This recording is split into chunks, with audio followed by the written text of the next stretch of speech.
Битола се гуши во сообраќаен метеж. Градот нема катни гаражи, автомобилите се паркирани по тротоари, пешаците се движат по коловози.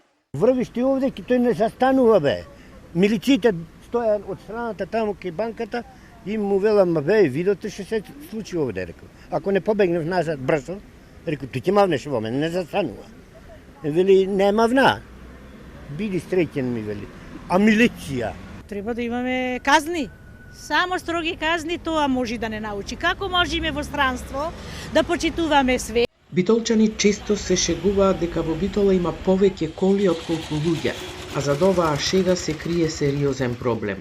Низ градот, со улички од турско време и неколку поголеми сообраќајници, се движат 31.000 регистрирани возила. Голем дел од оние што го користат автомобилот, го користат повеќе за покажување на престиж, не знам, сталеж, моќ во градот, а немат реална потреба. Особено е хаотично во централното градско подрачје. Во Битола на кафе сите сакаат да одат со кола.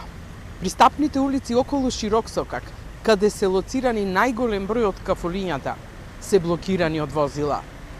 Велоинфраструктурата засега е само во зачеток. Градот нема друго решение освен стимулирање на алтернативните форми на превоз, велат експертите.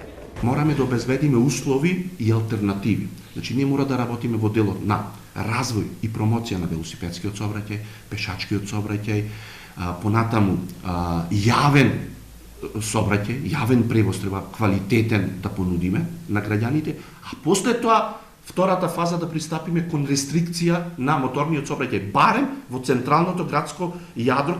Општината подготвува нова сообраќајна студија и ги повикува граѓаните да се вклучат во анкетата што трае до крајот на мај, а резултатите ќе се искористат за дефинирање на мерки за подобрување на состојбите. Сега да почне спроведувањето на рестриктивните мерки. Првите вистински резултати ќе се видат дури по 10 години, велат од иницијативата Битола на точак.